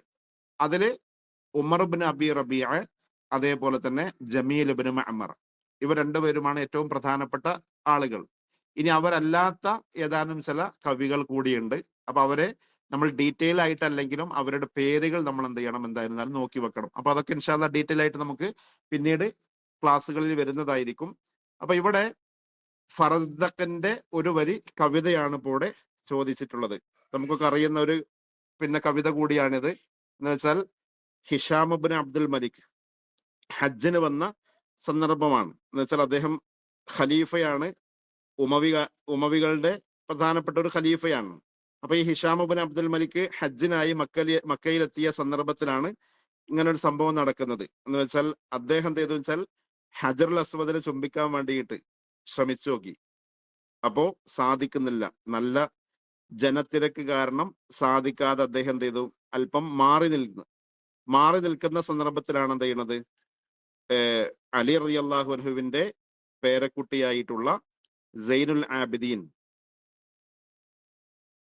എന്നവർ അവിടേക്ക് എന്ത് ചെയ്യുന്നത്, കടന്നു വരുന്നത്. അപ്പോ ആളുകളൊക്കെ എന്ത് ചെയ്തു വെച്ചാൽ അദ്ദേഹത്തെ ബഹുമാനിച്ചുകൊണ്ട് എന്ത് ചെയ്തു വെച്ചാൽ ഹജറുൽ അസ്വദിനെ ചുംബിക്കാനായിട്ട് അദ്ദേഹത്തിന് വേണ്ടിയിട്ട് ഒഴിഞ്ഞു കൊടുത്തു. അപ്പൊ സ്വാഭാവികമായിട്ടും എന്ത് ചെയ്തു, അവിടുന്ന് ആളുകൾ ചോദിക്കാൻ തുടങ്ങി, ഇതാരാണ് എന്ന് അറിയാത്ത ആളുകൾ ചോദിച്ചു. അപ്പോ ഇദ്ദേഹത്തെ ശരിക്കും അറിയുന്ന ആളാണ് ആര്? ഹിഷാമുബിൻ അബ്ദുൽ മലിക്. പക്ഷെ ഹിഷാമുബിൻ അബ്ദുൽ മലിക് എന്ത് ചെയ്തു വെച്ചാൽ അറിയാത്ത പോലെ നടിക്കുകയുണ്ടായി. അദ്ദേഹം പറഞ്ഞു എനിക്കറിയില്ല എന്ന രൂപത്തിൽ അദ്ദേഹം പറഞ്ഞു. അപ്പൊ ആ സമയത്ത് ഇത് ആര് കണ്ടു? ഫറസ്ദക്ക് കാണാണ്. അപ്പൊ ഫറസ്ദക്കിന് അതെന്ത് ചെയ്തില്ല, സഹിച്ചില്ല. അദ്ദേഹം പാടിയ വരിയാണിത്. ഹാദല്ലദീ തഅരിഫുൽ ബത്ഹാഉ വത്അതഹു വൽബൈതു യഅരിഫുഹു വൽഹില്ലു വൽഹറമു എന്ന് പറയുന്ന ഈ വരി അദ്ദേഹം പാടുകയാണ്. ഇതൊരു ഖസീദയാണ്. അപ്പോ ഇദ്ദേഹം ആരാണ് എന്നുള്ളത് ആർക്കൊക്കെ അറിയാം? ഇവിടുത്തെ മണൽ തരികൾക്ക് പോലും അറിയാം. താരിഫുൽ ബത്ഹാഉ എന്ന് വെച്ചാൽ മണൽ തരികൾക്ക് പോലും അറിയാം. വത്അതഹു അദ്ദേഹത്തിന്റെ കാൽപ്പാടുകളെ. വൽ ബൈതു യഅരിഫുഹു വൽ ഹില്ലു വൽ ഹറമു അതേപോലെ തന്നെ ഹറമിനും അതേപോലെ തന്നെ അതിന് പുറത്തുള്ള സ്ഥലത്തും എല്ലാം, അതേപോലെ കഅബ, ബൈത്തുൽ കഅബ, കഅബക്കുമെല്ലാം അറിയുന്ന ആളാണ് ആര്? സൈനുൽ ആബിദീൻ അലി ഇബ്നുൽ ഹുസൈൻ റളിയല്ലാഹു അൻഹു എന്ന് ഇദ്ദേഹം കവിതയിലൂടെ അവതരിപ്പിക്കുകയാണ് ചെയ്യുന്നത്. അപ്പൊ ഇതാണ് ഈ കവിതയുടെ പശ്ചാത്തലം എന്ന് പറയുന്നത്. അപ്പൊ ഇതേപോലെ ഈ ഉമവി കാലഘട്ടത്തിലെ പ്രധാനപ്പെട്ട 3 പേരെയും നമ്മൾ എന്ത് ചെയ്യണം, ശരിക്കും നോക്കി വെക്കണം, അവരുടെ പ്രധാനപ്പെട്ട വരികൾ ഏതാണ്. അപ്പൊ ഡീറ്റെയിൽ ആയിട്ടൊന്നും വേണ്ടതില്ല, സാധാരണ ഈ രൂപത്തിൽ ചോദിക്കാറുള്ള ചില വരികളുണ്ട്, അത് മാത്രമേ നമ്മൾ മനസ്സിലാക്കി വെക്കേണ്ടതുള്ളൂ. അപ്പോ ഈ രൂപത്തിലാണ് ഇപ്പോ ഒരു ചോദ്യം വന്നിട്ടുള്ളത് ഉമവി കാലഘട്ടവുമായി ബന്ധപ്പെട്ട്. ഇനി വേറൊരു ചോദ്യം നോക്കൂ. ലൈസ മിൻ അയ്യാമിൽ അറബ്. ലൈസ മിൻ അയ്യാമിൽ അറബ് ഏകദേശം എല്ലാവർക്കും അറിയുന്ന സിമ്പിളായ ഒരു ചോദ്യമാണ്. ലൈസ മിൻ അയ്യാമിൽ അറബ്. അപ്പോ ഹർബുൽ ബസൂസ്, ഹർബു ദാഹിസ് വൽ ഖബ്റാ, അതേപോലെ തന്നെ ഹർബുൽ ഫിജാർ, ഇവ 3ഉം ജാഹിലി കാലഘട്ടത്തിലെ യുദ്ധങ്ങളിൽ പെട്ടതാണ്. അപ്പോ അയ്യാമുൽ അറബ് എന്ന് പറഞ്ഞാൽ ജാഹിലി കാലഘട്ടത്തിലെ പ്രധാനപ്പെട്ട യുദ്ധങ്ങൾക്കാണ് അയ്യാമുൽ അറബ് എന്ന് പ്രയോഗിക്കാറുള്ളത്. എന്നുവെച്ചാൽ അൽ ഹുറൂബു ഫിൽ ജാഹിലിയ, അത് തന്നെയാണ് അയ്യാമുൽ അറബ് എന്ന പേരിൽ അറിയപ്പെട്ടിട്ടുള്ളത്. അപ്പൊ അതില് യമാമ യുദ്ധം ആ കാലഘട്ടത്തിലല്ല നടന്നിട്ടുള്ളത്. എന്നുവെച്ചാൽ ജാഹിലി കാലഘട്ടത്തിലല്ല. യമാമ യുദ്ധം നടക്കുന്നത് ഏത് കാലഘട്ടത്തിലാണ്? യമാമ യുദ്ധം അതെ, ഉമവി കാലഘട്ടത്തിലാണ് നടക്കുന്നത്. അപ്പോ ബസൂസ്, ദാഹിസ് വൽ ഖബ്റാ, ഹർബുൽ ഫിജാർ, ഇവ 3ഉമാണ് ജാഹിലി കാലഘട്ടത്തിലെ പ്രസിദ്ധമായ യുദ്ധങ്ങൾ. അതുമായി റിലേറ്റഡ് ആയി പല ചോദ്യങ്ങളും വരാറുണ്ട്. ഇപ്പൊ PSC എക്സാമുകൾക്ക് കഴിഞ്ഞ വർഷം എഴുതിയ ആളുകൾക്കൊക്കെ അറിയാം, ചോദിച്ചിട്ടുണ്ട് ചോദ്യം. ഇപ്പൊ ഒരു ചോദ്യം നോക്കൂ. മാരക്കത്തു മിൻ അയ്യാമിൽ അറബ് വഖഅത് ബൈനൽ ഖബീലത്തൈൻ ബക്കർ വ തഗ്ലബ്. ബക്കറും തഗ്ലബും തമ്മിൽ നടന്നിട്ടുള്ള യുദ്ധം ഏതാണത് എന്നാണ്. ഓക്കെ, അതെ, ബക്കറും തഗ്ലബും തമ്മിൽ നടന്ന യുദ്ധം എന്ന് പറയുന്നത് ഹർബുൽ ബസൂസ് ആണ്. ഹർബുൽ ബസൂസ്. അപ്പൊ ഇതിന്റെ പ്രത്യേകത എന്താ വെച്ചാൽ നമുക്കറിയുന്നതാണ്, പക്ഷെ ചിലപ്പോ എന്ത് ചെയ്യും, മാറിപ്പോകും. അപ്പോ കൃത്യമായിട്ട് എക്സാം ഹാളിൽ കൺഫ്യൂഷൻ ഇല്ലാതെ നമുക്ക് ആൻസർ ചെയ്യാൻ സാധിക്കണമെങ്കിൽ എന്ത് ചെയ്യണം, നന്നായിട്ട് നമ്മളത് ഓർത്തു വെക്കണം. അപ്പോ അതിനൊക്കെ ഇപ്പോ ബക്കർ തഗ്ലബാണ് അല്ലെ, ബക്കറും തഗ്ലബും ആകുമ്പോൾ അങ്ങനെ തന്നെ നമ്മൾ പറഞ്ഞ് പഠിക്കുകയാണെങ്കിൽ ആ ബക്കർ തഗ്ലബ് ബസൂസ് എന്ന് ഓർത്തു വെച്ചാൽ മതി. ഹർബുൽ ബസൂസ് ബക്കറും തഗ്ലബും തമ്മിലാണ്. ഇനി ദാഹിസ് വൽ ഖബ്റാ ഉണ്ട്. ദാഹിസ് വൽ ഖബ്റാ ആരൊക്കെ തമ്മിലാണ്? അതെ, അബ്സ് റുബിയാൻ. അപ്പോ ദാഹിസ് വൽ ഖബ്റാ ആ ഒരു പിന്നെ പറഞ്ഞു പഠിക്കുമ്പോ അങ്ങനെ നമ്മൾ ഒരു നീട്ടിയ രൂപത്തിൽ പഠിച്ചു വെച്ചാൽ പിന്നെ മാറിപ്പോവില്ല. ദാഹിസ് വൽ ഖബ്റാ. ഓക്കെ, ഇതൊന്ന് ആൻസർ ചെയ്തേ. ഖീല ഇന്ന റസൂലുള്ളാഹി സ്വല്ലല്ലാഹു അലൈഹി വസല്ലം ഖദ് ഇഷ്തറക ഫീ ഹാദിഹിൽ ഹർബ് ഖബ്ല അൽ ബിഅസ. പ്രവാചകർ സ്വല്ലല്ലാഹു അലൈഹി വസല്ലമ ബിഅസത്തിന് മുമ്പ് അഥവാ പ്രവാചകത്വത്തിന് മുമ്പ് പങ്കെടുത്ത ഏക യുദ്ധം എന്ന പേരിൽ അറിയപ്പെട്ടിട്ടുള്ള യുദ്ധമാണ് ഇത് ഹർബുൽ ഫിജാർ.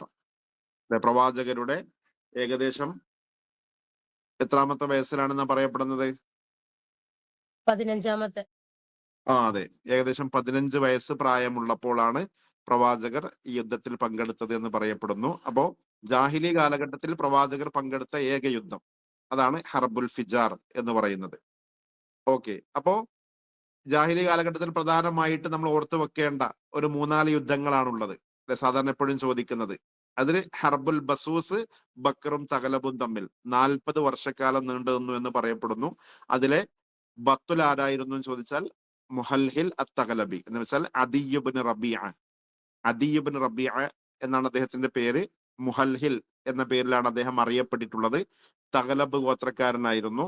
അദ്ദേഹമാണ് ഈ ഒരു ഹർബുൽ ബസൂസിലെ ഹീറോ ആയിട്ട് അറിയപ്പെടുന്നത്. പിന്നെ അടുത്ത യുദ്ധം ദാഹിസ് വൽ ഖബ്ര ആണ്. ദാഹിസ് വൽ ഖബ്ര അബ്സും ദുബിയാനും തമ്മിലാണ് നടന്നിട്ടുള്ളത്. ഇതിന്റെ മറ്റൊരു പേരുണ്ട്. ഏത് പേര്? എന്താണ് പേര്?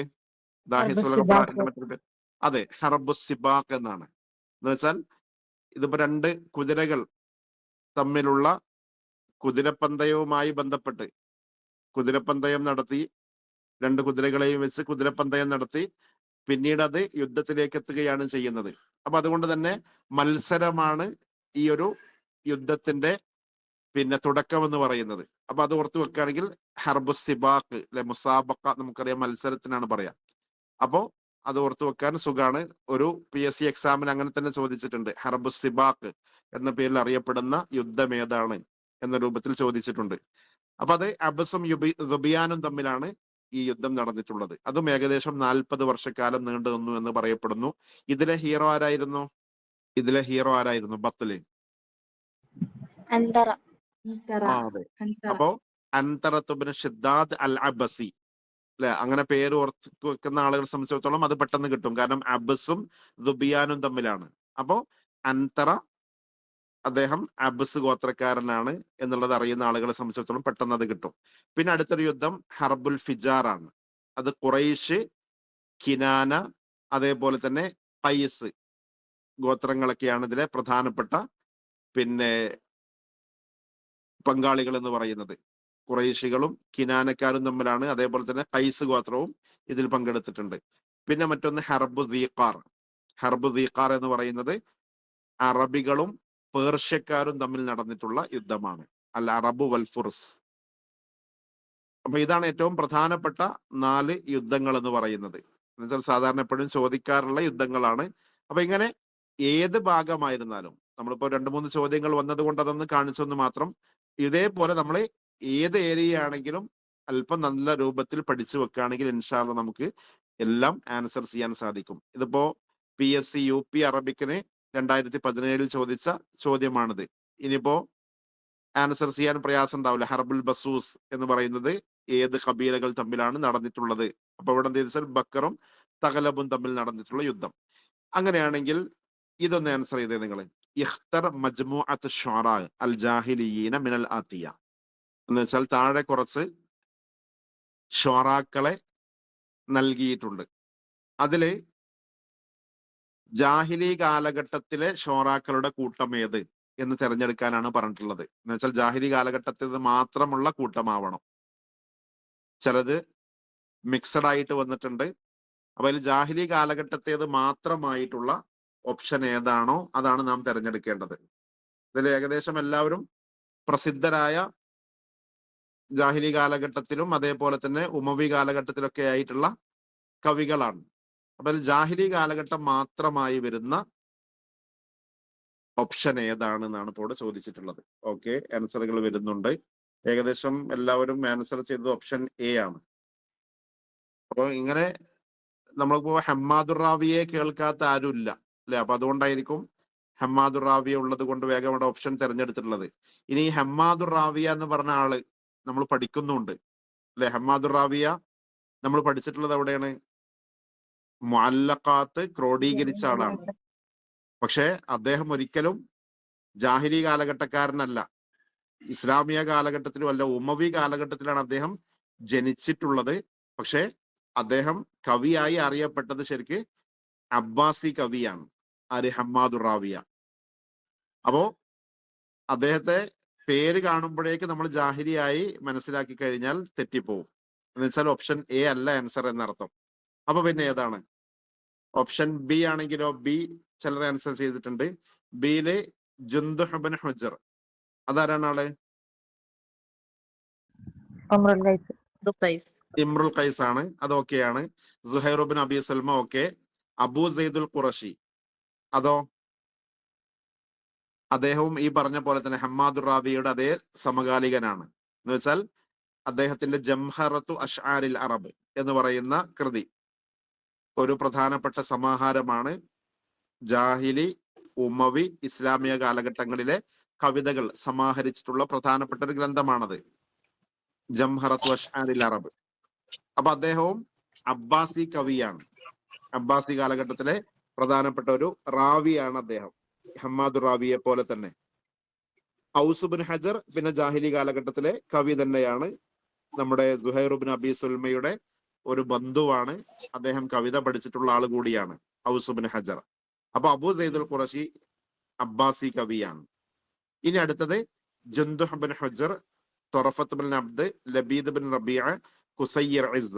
ഈ കുസയ്യിർ ഇസ്സയോ ഉമവി കാലഘട്ടത്തിലെ നമ്മൾ നേരത്തെ പറഞ്ഞല്ലോ ഗസലിൽ പ്രസിദ്ധി നേടിയിട്ടുള്ള ഒരു കവിയാണ് കുസയ്യിർ ഇസ്സ.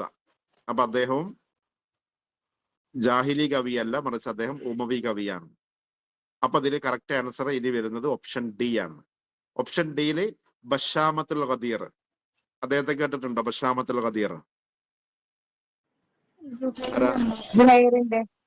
സുഹൈറുബിൻ അബി സുൽമയുടെ ബന്ധുവാണ്. അതോടൊപ്പം സുഹൈറുബിൻ അബി സുൽമ കവിത പഠിച്ചിട്ടുള്ള ആൾ കൂടിയാണ് ബഷാമത്തുൽ ഖദീർ. വളരെ പ്രസിദ്ധനായ ഒരു കവിയായിരുന്നു. പിന്നെ Junduh bin Hujr, Ziyad bin Amr ആരാണ്? സിയാദ് ബിൻ മുആവിയ ആരാണ്? Ziyad bin Amr bin Muawiya. Annabigha Dhubyani, Annabigha സുബിയാനിയാണ്. അതേപോലെ അദിയ് ബിൻ റബീഅയോ? അതെ, മുഹൽഹിൽ ബിൻ റബീഅ, മുഹൽഹിൽ ബിൻ റബീഅ. അപ്പോ ഇതൊക്കെ നമുക്ക് അറിയുന്ന ആളുകൾ തന്നെയാണ്. പക്ഷെ നമുക്ക് ഒന്നുകൂടെ എന്ത് ചെയ്യണം, ഒന്ന് നോക്കണം അല്ലെ? കാരണം കുറച്ചുകൂടെ ഒന്ന് പൊടി തട്ടി നോക്കിയെങ്കിലേ നമുക്ക് ഉറപ്പിച്ചിട്ട് ആൻസർ ചെയ്യാൻ പറ്റുള്ളൂ. അപ്പൊ ഇതേപോലെ ഒരു ഉറപ്പിക്കൽ എന്ത് ചെയ്യണം, നമുക്ക് ഈ എക്സാമിന് മുമ്പ് ഉണ്ടാവണം ഓരോ ഏരിയയിലും. ഇതിപ്പോ ജാഹിലി ലിറ്ററേച്ചർ എന്ന് പറഞ്ഞാൽ എപ്പോഴും നമ്മൾ കോമ്പറ്റേറ്റീവ് എക്സാമിന് വേണ്ടിയിട്ട് പഠിക്കാൻ എടുക്കുന്ന ഒരു ഭാഗമാണ്. അപ്പൊ അതുകൊണ്ട് തന്നെ ഏത് ഏരിയ ആണെങ്കിലും നമുക്ക് എന്ത് ചെയ്യണം, ശരി എക്സാമിന് മുമ്പായിട്ട് ഫുള്ളായിട്ട് ഒന്ന് പൊടി തട്ടിയെടുത്ത് ഉഷാറായിട്ട് എന്ത് ചെയ്യണം, നമ്മൾ പഠിച്ചെടുക്കണം. എങ്കിൽ മാത്രമേ നേരത്തെ നമ്മൾ മനസ്സിലാക്കിയ പോലെ ആദ്യ റാങ്കുകളിൽ എത്താൻ നമുക്ക് സാധിക്കുള്ളൂ. ഇനി വേറെ ജാഹിലി കാലഘട്ടത്തിൽ എപ്പോഴും ചോദിക്കുന്ന ഒരു ഭാഗമാണ് സൂക്കുകളെ കുറിച്ച് അല്ലെ, ജാഹിലി കാലഘട്ടത്തിലെ അസ്വാക്കിനെ കുറിച്ച്. അപ്പൊ അതില് സൂക്ക് ഉക്കാലുമായി ബന്ധപ്പെട്ട ഒരു 3-4 സ്റ്റേറ്റ്മെന്റ് അവിടെ നൽകിയിട്ടുണ്ട്. നമുക്കറിയാം സമീപകാല എക്സാമുകളിൽ LP അടക്കം സ്റ്റേറ്റ്മെന്റ് രൂപത്തിലുള്ള ക്വസ്റ്റ്യൻസ് വരുന്നുണ്ട്. അപ്പോ നമ്മൾ എന്ത് ചെയ്യണം, ശരിക്കും ഓരോ ഏരിയയെ കുറിച്ചും കൃത്യമായി ഒരു ധാരണ നമുക്കുണ്ടാവണം. ഒരു 4 സ്റ്റേറ്റ്മെന്റ് നൽകിയിട്ടുണ്ട്. അത് വായിച്ചിട്ട് താഴെ ABCDയിൽ നിന്ന് നിങ്ങൾ ആൻസർ തിരഞ്ഞെടുത്താൽ മതി. സൂഖ് ഖാൽ സൂഖുൻ യജ്തമിഉ ഫീഹി ശുഅറാഉൽ ജാഹിലിയ്യൂന ലിഇൻഷാദി അബിയാതിഹിം. സൂഖ് ഖാൽ സൂഖുൻ മഅറൂഫുൻ ഫി ബിലാദി الشام. തഖഉ സൂഖ് ഖാൽ ബൈന നഖ്ല വത്വായിഫ്. കാന എന്നാണ്. കാന അബു ഉമാമ സിയാദ് ബിൻ മുആവിയ യഹ്കുമു ഫിൽ മുഫാദലത്തി ബൈന ശുഅറാഇ ഫി സൂഖി ഉഖാൽ. ഇതിൽ ഏതാണ് ഇനി ആൻസർ വരിക? ABCD. അലിഫ് ജീം ദാല് അലിഫ് ബാ ജമീഉ തസ്രീഹാത്തി സ്വഹീഹ. എല്ലാ സ്റ്റേറ്റ്മെന്റുകളും ശരിയാണ്. ഇതിൽ ഏതാണ് ശരിയായിട്ടുള്ളത്? ഓക്കെ, ആൻസറുകൾ വരുന്നു. ഓപ്ഷൻ A ആൻസർ ചെയ്തവരുണ്ട്, B ഉണ്ട്, D ഉണ്ട്, C ഉണ്ട്. ഓക്കെ, ഏകദേശം എല്ലാ ഓപ്ഷൻ ആയതുകൊണ്ട് നമുക്ക് ഇനി നോക്കാം. സൂഖ് ഉഖാൽ സൂഖുൻ യജ്തമിഉ ഫീഹി ശുഅറാ അൽ ജാഹിലിയ്യൂന ലിഇൻഷാദി അബിയാതിഹിം. അത് ശരിയാണ് അല്ലെ? അവര് കവിതകൾ പാടാൻ വേണ്ടി തെരഞ്ഞെടുത്തിരുന്ന ഒരു സൂഖായിരുന്നു എന്നുള്ളത് ശരിയാണ്. പിന്നെ രണ്ടാമത്തേത് സൂഖ് ഉഖാൽ സൂഖുൻ മഅറൂഫുൻ ഫി ബിലാദി الشام. അതോ ശരിയാണോ? സൂഖ് ഉഖാൽ എവിടെയാണ് സ്ഥിതി ചെയ്യുന്നത്? നഖ്ലന്റെയും തോയിഫിന്റെയും ഇടയിൽ. എന്ന് വെച്ചാൽ ജസീറത്തുൽ അറബിലാണ്, ഷാമിലല്ല. ജസീറത്തുൽ അറബിലെ പിന്നെ സൗദി അറേബ്യയിലെ തന്നെ നഖ്ല അതേപോലെ തന്നെ ത്വായിഫിനിടയിലാണ്, അല്ലെങ്കിൽ മക്ക വത്വായിഫ് എന്നും പറയാറുണ്ട്. ഒന്നുകൂടി നഖ്ല വത്വായിഫ് എന്നുള്ളതാണ് ഒന്നുകൂടി പിന്നെ സൂക്ഷ്മമായി പറയാൻ നല്ലത്. അപ്പോ സൂഖ് ഉഖാദ് സ്ഥിതി ചെയ്യുന്നത് നഖ്ലയുടെയും ത്വായിഫിന്റെയും ഇടയിലാണ്. അപ്പൊ ഒരിക്കലും ഷാമിൽ ഏതായാലും അല്ല. പിന്നെ അടുത്തത് കാന അബു ഉമാമ സിയാദ് ബിൻ മുആവിയ യഹ്കുമു ഫിൽ മുഫാദലത്തി ബൈന ശുറാഇ ഫീ സൂഖി ഉഖാദ്. അത് പിന്നെ അദ്ദേഹത്തെ കുറിച്ച് പറയപ്പെടുന്ന ഭാഗങ്ങളിലൊക്കെ പറയുന്ന ഒരു കാര്യമാണ്. അദ്ദേഹമായിരുന്നു അന്നത്തെ നാഖിദ് എന്ന പേരിൽ അറിയപ്പെട്ടിട്ടുള്ള പ്രസിദ്ധനായ ഒരു കവിയാണ്. ആരാണ് ഈ സിയാദ് ബിൻ മുആവിയ? അതെ, നാബിഗ അസുബിയാൻ. അപ്പൊ ഇതിലിപ്പോ ആദ്യത്തെ സ്റ്റേറ്റ്മെന്റ്, പിന്നെ രണ്ടല്ല 3 4 സ്റ്റേറ്റ്മെന്റ് എന്ന് വെച്ചാൽ അലിഫ് ജീമ് ദാല്, അതാണ് ഇപ്പൊ ഇതിൽ ശരിയായ സ്റ്റേറ്റ്മെന്റ്. ഓപ്ഷൻ ബി ആണ് കറക്റ്റ് ആൻസർ. അലിഫ് ജീമ് ദാല് ബാ മാത്രമാണ് ഇപ്പൊ ഇതിൽ തെറ്റായിട്ടുള്ളത്. അപ്പൊ ഇതും ശരിക്കും നമുക്ക് വായിച്ചാൽ കിട്ടുന്ന ഒരു ആൻസർ തന്നെയാണ്. പക്ഷെ ഒന്നുകൂടി എന്ത് ചെയ്യണം, അതിൽ ഉറപ്പിച്ച് പഠിക്കുക എന്നുള്ളതേ ആവശ്യമുള്ളൂ. എന്നാലും അത് പ്രയാസമുള്ളതാണോ? അല്ല, സൂഖുക്കാതെ എപ്പോഴും നമ്മൾ നോക്കുന്നതാണ്. അപ്പൊ ഒന്നുകൂടെ നമ്മൾ എന്ത് ചെയ്യാന്ന് വെച്ചാൽ അതൊക്കെ ഒന്ന് ഉറപ്പിച്ച് പഠിക്കുക എന്നുള്ളതേ വേണ്ടതുള്ളൂ. ഇൻഷാ അല്ലാഹ് ഇനി നമുക്ക് ഓരോ ഭാഗങ്ങളും ഡീറ്റെയിൽ ആയിട്ട് നമുക്ക് പിന്നീട് ക്ലാസ്സുകളിൽ വരുന്നതായിരിക്കും. ജാഹിലി കാലഘട്ടം മുതൽക്ക് ഇങ്ങോട്ട് ആധുനിക കാലഘട്ടം വരെയുള്ള സാഹിത്യവുമായി ബന്ധപ്പെട്ട ഭാഗങ്ങളുടെയൊക്കെ ഡീറ്റെയിൽ ആയിട്ടുള്ള ക്ലാസ്സുകൾ നിങ്ങൾക്ക് ലഭിക്കുന്നതായിരിക്കും. ഒക്കെ നമ്മൾ ഈ പറഞ്ഞ പോലെ എക്സാമിന് ഏകദേശം വരാൻ സാധ്യതയുണ്ട്, നമ്മൾ നോക്കേണ്ടതുണ്ട് എന്ന് പറയുന്ന ഭാഗങ്ങൾ തന്നെയാണ് നമ്മൾ പഠിക്കുക. എന്നല്ലാതെ എല്ലാം വാരി വലിച്ച് പഠിക്കുക എന്നുള്ള സിസ്റ്റം അല്ല. എന്നാൽ ചോദ്യം ഇടുന്ന ആളെ സംബന്ധിച്ചിടത്തോളം, ഇപ്പൊ നമ്മളൊരു അധ്യാപകരാണെങ്കിൽ നമ്മൾ ശ്രമിക്കുക എന്താണെന്ന് വെച്ചാൽ, ഇപ്പൊ കഴിഞ്ഞ വർഷം ഒരു ചോദ്യം ചോദിച്ചിട്ടുണ്ട് എന്ന് നമ്മൾ മനസ്സിലാക്കുകയാണെങ്കിൽ അതേ ചോദ്യം അങ്ങനെ തന്നെ മിക്കവാറും ചോദിക്കല് ചിലപ്പോൾ കുറവായിരിക്കും. ചിലത് വരാറുണ്ടെങ്കിലും എങ്ങനെയെങ്കിലും ചോദ്യം വ്യത്യസ്തമാക്കണം എന്നാണ് നമ്മളായിരുന്നാലും ചിന്തിക്കുക. അപ്പോ അതേ രൂപത്തിൽ നമ്മൾ എന്ത് ചെയ്യണം, ചോദ്യം ഇടുന്ന ആള് ഒരു പക്ഷെ ചിലപ്പോ വേറെ രൂപത്തിൽ ചോദിച്ചേക്കാം എന്ന് മനസ്സിലാക്കി ഏകദേശം ചോദിക്കാൻ സാധ്യതയുള്ള ഭാഗങ്ങളൊക്കെ പഠിച്ചു പോവുക എന്നുള്ളത് തന്നെയാണ് അഭികാമ്യമായിട്ടുള്ളത്. ആ അർത്ഥത്തിൽ തന്നെയാണ് നിങ്ങൾക്ക് ക്ലാസ്സുകളും നോട്ട്സും ഒക്കെ ലഭിക്കുക. അത് കൃത്യമായി നിങ്ങൾ ഫോളോ ചെയ്യുക. എക്സാം എഴുതുന്നത് വരെ എല്ലാവരും കൂടെ ഉണ്ടാവണം എന്ന് പ്രത്യേകമായി ഓർമ്മപ്പെടുത്താണ്. നമ്മുടെ ഷെഡ്യൂൾ എങ്ങനെയാണ് എന്നുള്ളതൊക്കെ ഇൻഷാ അല്ലാഹ് നിങ്ങൾക്ക് കൃത്യമായിട്ട് അറിയിച്ച് തരുന്നതായിരിക്കും. ഏതായിരുന്നാലും ഇപ്പോ തൽക്കാലം എന്റെ സംസാരം ഇവിടെ അവസാനിപ്പിക്കുകയാണ്. ഞാൻ തുടക്കത്തിൽ പറഞ്ഞ പോലെ നമ്മൾ എങ്ങനെയെങ്കിലും ലിസ്റ്റിൽ ഉൾപ്പെടുക എന്നുള്ളിടത്ത് നിന്ന് മാറിയിട്ട് ലിസ്റ്റിൽ ആദ്യ റാങ്കുകളിൽ എത്തുക എന്നുള്ളിടത്തേക്ക് നമ്മൾ ചിന്തിക്കുമ്പോൾ മാത്രമാണ് നമുക്ക് ഓരോരുത്തർക്കും ജോലിയിൽ പ്രവേശിക്കാൻ സാധിക്കുക. ഓക്കെ, അപ്പൊ ആ അർത്ഥത്തിൽ നിങ്ങൾ ഇന്നുള്ളത് പോലെ തന്നെ ഈ ഒരു കോഴ്സിന്റെ അവസാനം വരെ ഉണ്ടാവുമെന്നുള്ള ശുഭപ്രതീക്ഷയോട് കൂടിയിട്ട് തൽക്കാലം എന്റെ വാക്കുകൾ ഇവിടെ ചുരുക്കുകയാണ്. എല്ലാവർക്കും വിജയാശംസകൾ നേരുന്നു. ഇൻഷാ അല്ലാഹ് ലിറ്ററേച്ചർ മാത്രമല്ല, ഇൽമുൽ നഹ്വ് ആവട്ടെ, ഇൽമുൽ ബലാഗ, ഇൽമുൽ അറൂദ്, ഈ തുടങ്ങിയ ഏത് വിഷയമാണെങ്കിലും നിങ്ങൾ ഫോളോ ചെയ്യുന്നുവോ നിങ്ങൾക്ക് കൃത്യമായിട്ട് പഠിക്കാവുന്ന രൂപത്തിൽ തന്നെ, അല്ലെങ്കിൽ ഫോളോ ചെയ്യാവുന്ന രൂപത്തിൽ തന്നെ ഉള്ള ക്ലാസ്സുകളായിരിക്കും നിങ്ങൾക്ക് ലഭിക്കുക എന്ന് ഒന്നുകൂടി ഓർമ്മപ്പെടുത്തിക്കൊണ്ട് അവസാനിപ്പിക്കുകയാണ്. എല്ലാവർക്കും വിജയാശംസകൾ. ശുക്രൻ അലാ ഹുസ്നി ഇസ്തിമാഇക്കും വലിസ്ഗാഇക്കും വൈലാഹുന അത്രുക്കുക്കും ഫി റായത്തില്ല. അസ്സലാമു അലൈക്കും വറഹ്മത്തുള്ളാഹി വബറകാതുഹു. നസ്രുദ്ദീൻ സാറേ, ഓക്കെ. അപ്പോ നമ്മുടെ ക്ലാസ് ഇൻഷാ അല്ലാഹ് ഷെഡ്യൂൾ പ്രകാരം എങ്ങനെയായിരിക്കും എന്നുള്ളത് ഗ്രൂപ്പിൽ നിങ്ങൾ അറിയിക്കുന്നതായിരിക്കും. നസ്രുദ്ദീൻ സാറ് വേറൊരു ക്ലാസ്സിലായത് കൊണ്ടാണ്, സാറ് ക്ലാസ് കഴിഞ്ഞ് ഏകദേശം നമ്മൾ ഈ ഒരു ഭാഗം അവസാനിക്കാവുന്നതാകുമ്പോൾ എത്തുമെന്ന് പറഞ്ഞതായിരുന്നു. അപ്പോൾ ഗ്രൂപ്പിൽ നിങ്ങളെ അറിയിക്കുന്നതായിരിക്കും. എല്ലാവരോടും പറയാനുള്ളത് ഞാൻ നേരത്തെ പറഞ്ഞ കാര്യം ഒന്നുകൂടി ഓർമ്മപ്പെടുത്തുകയാണ്. എന്നുവെച്ചാൽ ഡീറ്റെയിൽ ആയിട്ട് ക്ലാസ് കാര്യങ്ങളൊക്കെ നിങ്ങൾക്ക് കിട്ടുന്നതായിരിക്കും. ഒരാളും ടെൻഷൻ അടിക്കേണ്ട കാര്യമല്ല. എന്ന് വെച്ചാൽ പിന്നെ അറബിക്ക് ഇപ്പോ ചെറിയ രൂപത്തിലൊക്കെ മുമ്പ് പഠിച്ചിട്ടുണ്ടെങ്കിലും ഇപ്പോ ടച്ച് വിട്ടിട്ടുണ്ട്. അപ്പൊ ഇനിയിപ്പോ ഫോളോ ചെയ്യാൻ കഴിയോ എന്നൊന്നും ആരും വിചാരിക്കേണ്ടതില്ല. ആർക്കും ഫോളോ ചെയ്യാൻ കഴിയുന്ന രൂപത്തിൽ തന്നെയാണ് നമ്മുടെ ക്ലാസ്സുകൾ ഉണ്ടാവുക. അപ്പോ നിങ്ങൾ ഫോളോ ചെയ്യുന്നു എന്നുള്ളത് ഉറപ്പുവരുത്തിയാൽ മാത്രം മതി. സമയമാണ് പിന്നെ പലർക്കും പ്രശ്നം ഉണ്ടാവുക. ചിലപ്പോൾ വർക്ക് ചെയ്തുകൊണ്ടിരിക്കുന്ന ആളുകൾ ഉണ്ടാവും, അതേപോലെ തന്നെ വീട്ടമ്മമാരായിട്ടുള്ള ഒരുപാട് പേരുണ്ട്. അപ്പോ പിന്നെ ഒരു ഓൺലൈൻ ക്ലാസ് ഒക്കെ ആവുമ്പോൾ ഫോൺ എപ്പോഴും ഉപയോഗിക്കുക എന്നുള്ളത് കുട്ടികൾക്കിടയിൽ ചിലപ്പോൾ സാധിച്ചു കൊള്ളുന്നില്ല. പക്ഷെ നമ്മൾ എക്സാം കഴിഞ്ഞ ശേഷം നമ്മൾ ചിലപ്പോൾ അങ്ങനെ ചിന്തിക്കും, എന്ത് എപ്പോഴും സംഭവിക്കുന്ന സംഗതികളെ ഞാൻ പറയാൻ പോണേ എന്ന് വെച്ചാൽ, ജോലിയുള്ള ആളുകൾ, നമ്മൾക്കൊക്കെ PSC വഴി ജോലി കിട്ടണം എന്നുള്ളത് കൊണ്ടാണ് നമ്മൾ എന്ത് ചെയ്യുന്നത്, ഈ ഒരു കോഴ്സിൽ ജോയിൻ ചെയ്തിട്ടുള്ളതും അല്ലെങ്കിൽ നമ്മൾ പഠിക്കാൻ വേണ്ടിയിട്ട് സന്നദ്ധരായി ഇപ്പൊ നിൽക്കുന്നത്. അങ്ങനെയുള്ള നമ്മൾ എന്ത് വെച്ചാൽ, പിന്നെ നമ്മളിപ്പോ വർക്ക് ചെയ്തുകൊണ്ടിരിക്കുന്ന സ്ഥാപനങ്ങളിൽ അവിടെ വർക്ക് ചെയ്യേണ്ടതെന്ന് നമ്മൾ പറയില്ല. വർക്ക് ചെയ്യുമ്പോൾ സ്വാഭാവികമായിട്ട് നമ്മൾ അതിനോട് കൂറ് പുലർത്തന്നെ വേണം. പക്ഷെ എന്നാലും നമ്മള് പിന്നെ എല്ലാത്തിനും നമ്മൾ അവിടെ ഉണ്ടെങ്കിലേ ആ സ്ഥാപനം മുന്നോട്ട് പോവുള്ളൂ എന്നൊന്നും ഉണ്ടാവില്ല. നമ്മൾ കുറച്ചൊക്കെ ഒന്ന് അവിടുത്തെ പിന്നെ മേലാധികാരികളോട് പറഞ്ഞ് കുറച്ചൊരു സമയം നമുക്ക് എന്ത് ചെയ്യണം, ഈ ഒരു 4-5 3-4 മാസമാണുള്ളത്, അപ്പൊ അതുകൊണ്ട് എനിക്ക് കുറച്ച് എന്ത് ചെയ്യണം, ഡ്യൂട്ടി ഒന്ന് ഒഴിവാക്കി തരണം എന്ന് നമ്മളൊന്ന് പറയുകയാണെങ്കിൽ കുറച്ചൊക്കെ അഡ്ജസ്റ്റ്മെന്റുകൾ അവിടെ ഉണ്ടാവും.